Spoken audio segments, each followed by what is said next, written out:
ہمارا یہ طریقہ ہے کہ جب بھی کبھی اپنی گفتگو کا آغاز کرتے ہیں تو بریلی کے اوریجنل پٹھان سے کرتے ہیں، کیونکہ سیدنا اس پٹھان کی پیار ہی بڑا سی۔ آج لوگ کہتے ہیں تم سید ہو کے اعلیٰ حضرت کا بڑا نام لیتے ہو، میں نے کہا یار نام کیوں نہ لیں، اعلیٰ حضرت نے ساری زندگی اتنا کارنامہ کہ اعلیٰ حضرت نے 32 جلدوں میں فتاوی رضویہ ہمیں دیا، الدولۃ المکیہ فی المادۃ الغیبیہ، 8 گھنٹے میں وہ کتاب علم غیب مصطفیٰ پہ لکھی کہ عرب کے علماء دنگ رہ گئے، اتنا بڑا علم و فن کا تاجدار۔ میں نے کہا احمد رضا تیرا تعارف کیا ہے؟ تو اوریجنل پٹھان بریلی کا بولا کہ اتنا کچھ لکھنے کرنے پڑھنے کے باوجود تعارف صرف اتنا ہے کہ 2 جہاں میں خادم آل رسول اللہ کر حضرت آل رسول مقتدیٰ کے واسطے، اور کوئی تعارف نہیں۔ لیکن جب سید بھی تھے پھر سخی ہونے نا، اعلیٰ حضرت نے اپنا تعارف جب اس طرح سے کرایا نا تو اعلیٰ حضرت کے پیر آل رسول ماریر بھی بولے ذرا سبحان اللہ کہ روز محشر اگر مجھ سے پوچھے خدا، بولے آل رسول تو لایا ہے کیا، عرض کر دوں گا لایا ہوں احمد رضا، عرض کر دوں گا لایا ہوں احمد رضا، یا خدا یہ امانت سلامت، یا خدا یہ امانت سلامت رہے، یا خدا یہ امان۔ اعلیٰ حضرت کے پیر بولے کل میدان محشر ہوگا، نفسی نفسی کا عالم ہوگا، نہ باپ بیٹے کا ہوگا نہ بیٹا باپ کا ہوگا، تب میدان محشر میں تمام نبی تشریف فرما ہوں گے، نبیوں کی امتیں ہوں گی، عدالت لگی ہوگی۔ رب نے پوچھ لیا، پیارے محبوب نے پوچھ لیا میرے غلام میری اولاد کا حق کیا ادا کیا، دنیا میں کیا کیا جو میرے لیے آج لے کر آئے ہو؟ تو آل رسول کہتے ہیں کہ میں احمد رضا کو پکڑ کے سرکار کے سامنے پیش کر کے کہوں گا یا رسول اللہ دنیا میں اور جو کام کیے وہ الگ بات ہے، لیکن آپ کے دین کے لیے اپنا مرید احمد رضا بنا کے آپ کی بارگاہ میں لے کر آیا ہوں۔ آل رسول ماروی ناز کیا، دنیا میں اور کام جو کیے وہ اپنی جگہ، لیکن ایک ہی مرید بنایا جس کا نام احمد رضا ہے۔ اے پروردگار تیری بارگاہ میں اسے لے کے آیا ہوں، پیر ہو کے کہہ رہا ہے کہ یہ مرید میری نجات کا ذریعہ بنے گا۔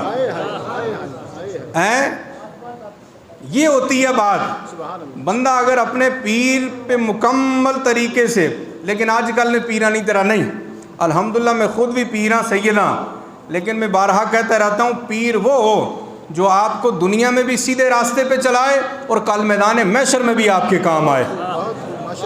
پیر وہ نہیں ہونا چاہیے بس نیازیاں دے ہی جاؤ تو جنت لے ہی جاؤ، اے جا پیر نہیں چاہیے سانو، اسانو پیر ہو چاہیے کہ جڑا احمد رضا دسیا۔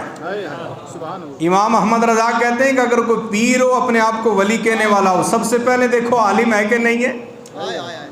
آج قرآن پڑھنا طریقہ نہیں، ہم نہ ولایت نے تاجدار بنے بیٹھے ہیں، یہ میں آپ سے کہہ رہا ہوں، کوئی اور کہتا ہے، گجر کہتا ہے، کشمیری کہتا ہے، پٹھان کہتا ہے، ہو سکتا ہے آپ سوچتے ان کو سادات سے دشمنی ہے، لیکن میں سیدوں کے گھر کا ادنا سا نوکر ہوں۔ میں آپ سے کہہ رہا ہوں جو پیر صرف نذرانے دینے والا ہو، نہ نماز کا پتہ، نہ قرآن کا پتہ، نہ شریعت کا پتہ، محرم شریف آیا اس میں جناب چل رہے کالے کپڑے، چل رہا ڈھول، چل رہا تماشا، زنجیر زنی چل رہی ہے، جناب والا صرف اہل بیت کا ذکر ہو رہا ہے، صحابہ کو گالیاں دی جا رہی ہیں، صحابہ کو برا بھلا کہا جائے، ایسا پیر ہمیں ہضم نہیں ہوتا۔ پیر وہ ہوگا جو اس کے ہاتھ میں ایک ہاتھ میں دامن اہل بیت ہو اور دوسرے ہاتھ میں دامن صحابہ کرام ہو، ایسا پیر ہوگا وہ قوم کا موچی ہو، باخدا سید ہو کے اس کی جوتی کو اپنے سر پہ رکھنے کو اعزاز سمجھوں گا۔ ہاں لیکن اگر جناب والا ادھر سے اہل بیت کی آڑ میں صحابہ کو گالیاں دے گا یا صحابہ کی آڑ میں اہل بیت کو گالیاں دے گا، پھر سر تو بڑے دور کی بات ہے، اپنے جوتے کے ساتھ بھی لگانا ہم نہیں سمجھتے اسے۔ ہاں یہ یاد رکھنا، پیر کیسا جو آپ کو سیدھا ہاتھ پکڑ کے سیدھا غوث پاک کی بارگاہ میں لے جائے، اور پھر میرے غوث وہاں سے پکڑیں تو ابو بکر صدیق کی بارگاہ میں لے جائیں، پھر ابو بکر پڑھیں تو میرے مصطفیٰ کی بارگاہ میں لے جائیں۔ تو خدا دی قسم چاسنا آ جانی، پھر مزہ نہ آ جانا۔ لیکن آج ہوتا ہی ہے، ڈاکٹر اقبال کسی محفل میں بیٹھے تھے نا، ایک پیر صاحب تھے، ایک مرید آیا، مرید نے کہا حضرت دعا کریں 100 روپے کا مخروض ہوں۔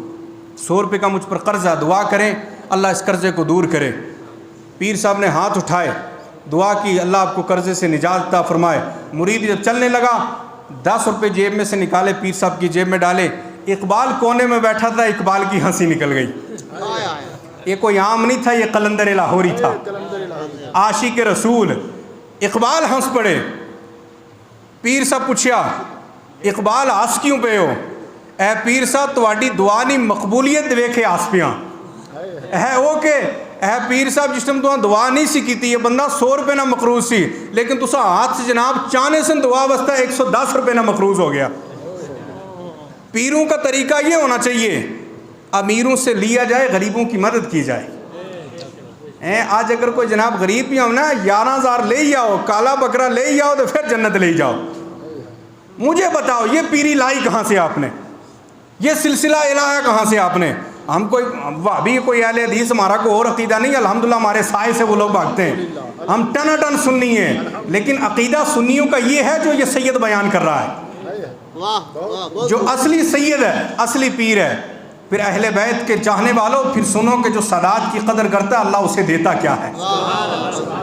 لیکن جو اوریجنل ہو، جو صرف اہل بیت کا ذکر کر کے نیازیں بٹور کے صحابہ کو گالیاں دینے والا وہ نہیں، جو ٹنا ٹن سید ہو، جو احمد رضا کا ماننے والا ہو، جو حضرت ابو بکر کو پہلا نمبر دینے والا ہو۔ ہم کون ہوتے دینے والے؟ رسول نے دیا۔ میں نے شادر شریف میں بھی یہ اعلان کیا تھا کہ ہم علی علی کرتے ہیں، بہت کرتے ہیں، علی بہت بڑا ہے، علی کا کوئی مقام نہیں ہے، لیکن اتنا بڑا علی جس کے پیچھے ہاتھ باندھ کے کھڑا ہو نا، اسے ابو بکر صدیق کہتے ہیں۔